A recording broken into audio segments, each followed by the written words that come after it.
mais question sur tout le Koko.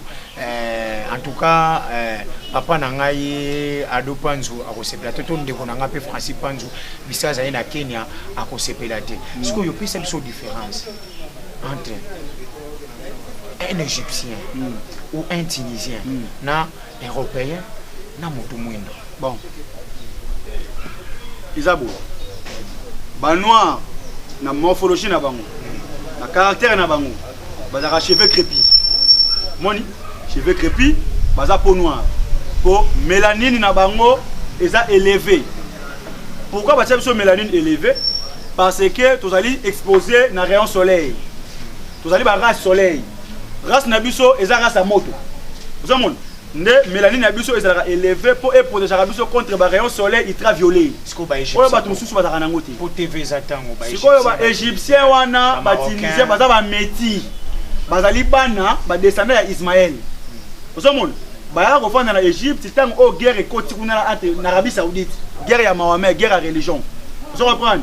Ne ba ya ka siko ko se exilé, ba ka exil. Lokola be biso na Égypte ba africain ba noir. Tu vas ba cultivateur.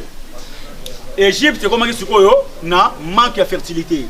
Ils ont produit sous subilo comme malongate. Nde ba koko na biso ba quitter Égypte ma terre o ekomi na malédiction. Il faut quitter yango to ya ko bata masikoyo na centre ya Afrique. Nde ba égyptien là ba migrants, nde ba ya so ko fanda na royaume, ba ya so ko fanda na Congo. Tango ba awa ba kotaki ba pigmen. Ba pigmen ba ba autochtone ya Congo. Ba bundi siko na ba bantu. C'est leur histoire. Babundi na babantu ba repousser ba pique ba continue na forêt équatoriale. Ndesi ko bango ba bantu ba tikali ba sali royaume Congo. Ozomona ba pharaon wana ba utaki na Égypte, ba kiti ba ko sala siko royaume Congo. Voilà ba sali siko ba européen. Ba sali siko yo ba européen ba zali bana Europe ezaka continent te. Bana ko exister te. Ba européen ba uti na Moyen-Orient. Na Asie mineure. Ozomona tango guerre pe côté sukuna bana ya Jacob. Ba cause na esclavagisme ya Nabucodonosor de parce la roi Mésopotamie tant atie bango na kibo umbu déportation ba musu basali exil ba mati na Occident ba ko tonga empire to bengi Europe bana Israël ba tonga Europe 10 tribus ndeke ndako tonga Europe ngolo tango ko za to beta sko histoire wana ndenge nini ba empire wana itonga maka to beta ni so empire wana ndenge tonga maka sko ko mu byanga to ko mpena na suka mena lingi to meke mpe ko rappeler parce que sujet na biso les ala qui comment nous devons samedi et nous sommes wana na fénini au sambeli na nous batu ba na biso maman Denise Kumbo iskaza na Allemagne apporte ndonga je pense que pour la biso to ba indo to ba ne Congo to na kati ya royaume Congo prévaner ko mu byanga kapamba mundu bakile mais a maîtriser nyonso parce que il est né Congo parce que loko ni ko sala biso le sambo wana pour expliquer avantage ni ezako na mutu mwindu pour asala le sambo wana bande ko na ngai soko lingo sambila mukile pe oyeba yango toyeba nzambe azali nani a fonctionner ka ndenge nini ye moko nzambe azali nani nature na ye aza nani est-ce que nzambe aza mutu aza to nani toyeba sabino boy nzambe aza mutu te nzambe azali molimo azali esprit oyo avandaka na mukili ya molimo siko lokola nzambe azali molimo na mukili na ye ya molimo azalaka ye moko taka na ba ange ba ange wana musala bango zati bakumisaka nzambe bayembelaka ba nzembo te musala ba ange zali baswaka nzambe na ba besoin nzambe azana ngo soki nzambe alinga pesa message pa ya mutu ange mutu akende olobela mutu wana nzambe te mutu akoya akotinda ange moko akende webisa mutu likambo moi musala ba ange yango wana lokola nzambe aza mokonzi bakonzi molimo leki milimo noso na nguya pe na bokasi so lingo kota na relation na nzambe osambela eza na ba audience esenge na ozwa audience weba er nini oyo ko sambela quand est-ce prière ne ko mapanza de mama bonzambe za initiation ba initiation yango oyeba yango eta buso ba boyeke yeba er nini na ko sambela pe position nini na ko sala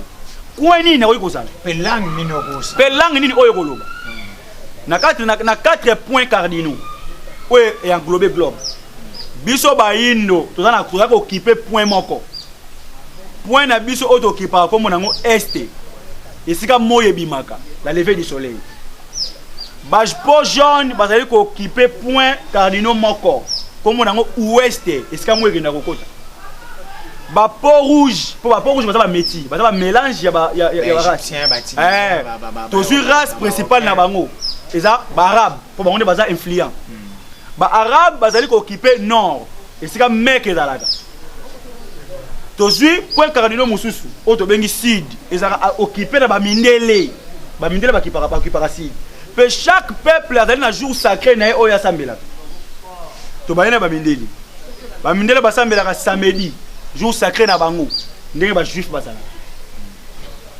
na dimanche bajaune basambelaka jeudi bachinois basambelaka jeudi soki mundele alingi asambela atalaka na sud esika cardinaux na ezali soki chinois alingi asambela atalaka na ouest esika cardinaux na ezali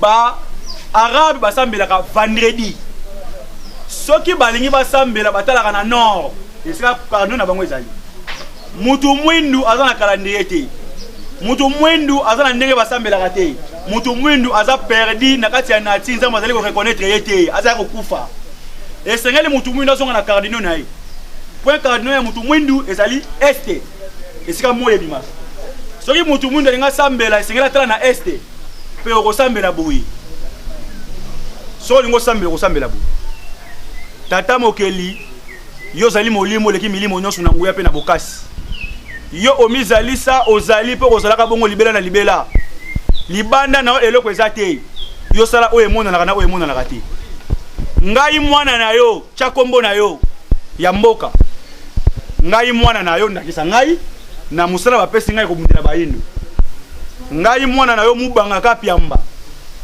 nazali mwana ya kapiamba njila mule na meta kaninda na botami na mboka ya Mbujimai na mabele ya kabe ya kamwanga kuna naza mokonzi na musala oyo pesi ngai koteya bayindo sika to pesa ngangu ya pe bokasi na sozo sabandeko na bayindo oyo baza kobunga nzela baye banze nzela wala pona ngai soki yo poza na problème zo tungisa yo abe asambela kaka bongo uche ba kombo na uche kombo na ye prénom te loba pena ngai mwana na yo netinga skontantu ndoluvana oloba tata mokeli ndenga lobi bongo ngai mwana na yo tantu kingani na musala oyo pesi ngai ya kozala mopanzi sango chroniqueur ya koluka bakoko mubanga pona te yaka tika de nazaka na baba sujet malamu oyo selo posa na yo osamoni wana loyengo kosambela mais tango boyo ça fait ko se présenter to se présentaka po baye baoza nani po mukila molimo eza vaste koko mona teke to machana biso kande mona biblia na biblia peut même ça mono tout principe universel les amoko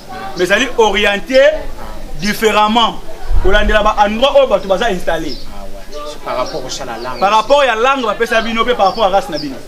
OK, merci. Parce que nzambe tonga sali mukiliye mtakabolaki soki batangi na Deutéronome 32:8 ba komona nde moyo Deutéronome 32:8 balobi tangu nzambe azali kopesa héritage na ba peuple tango achaki ba limite na ba frontière apesa ki peuple na peuple héritage na ye nzambe mutakabola ba frontière nzambe mutalinga ba africain basa en Afrique ba européen basa en Europe koko tout soit Bible et lobi yango papa mais koko peut tout son na mwasima biso yo zo loba on ba mentir mais ce koko livre ni ne ko signifier makambo biso tata bino bozo mériter ba limbolela bino Bible fumukimbanga bisaki biso boye continuez à lire la Bible à travers ces écritures vous arriverez à discerner les actes de ceux qui sont venus vous apporter ces livres.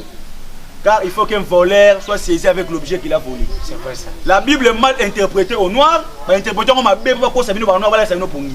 Il y aura mon Paul à lobby. Apôtre Paul à lobby en Romain. Koko beaucoup yango na ba poussière bo c'est comme ça. Eza mukanda ya baindo te, eza mukanda ya bango ba mindele. Tokotanga yango pour te faire comprendre baindo makambo ba bungisa. Paul à lobby en Romain. Romain, oka mon apôtre Paul à lobby. Parce que sabino bande on ngai Romains chapitre 1er verset 1 à 3 totanga la bino lungu balobi bou Paul serviteur de Jésus-Christ appelé à être apôtre et choisi pour proclamer la bonne nouvelle de la part de Dieu. Cette bonne nouvelle, c'est que Dieu a promis il y a bien longtemps par ses prophètes dans les saintes écritures. Elle parle de son fils qui est dans son humanité descendant de David et qui a été déclaré fils de Dieu avec puissance lorsque le Saint-Esprit et la résurrection des morts par lui. Omoni, Jésus-Christ ali nani descendant de David. Né et qui concerne son fils, né de la postérité de David selon la chair. Donc Jésus-Christ est né de la postérité de David selon la chair. Et il a été déclaré fils de Dieu par l'esprit. Tant que Jésus a koufi, le rôle d'Anzamba za molimo, afin de namukila molimo.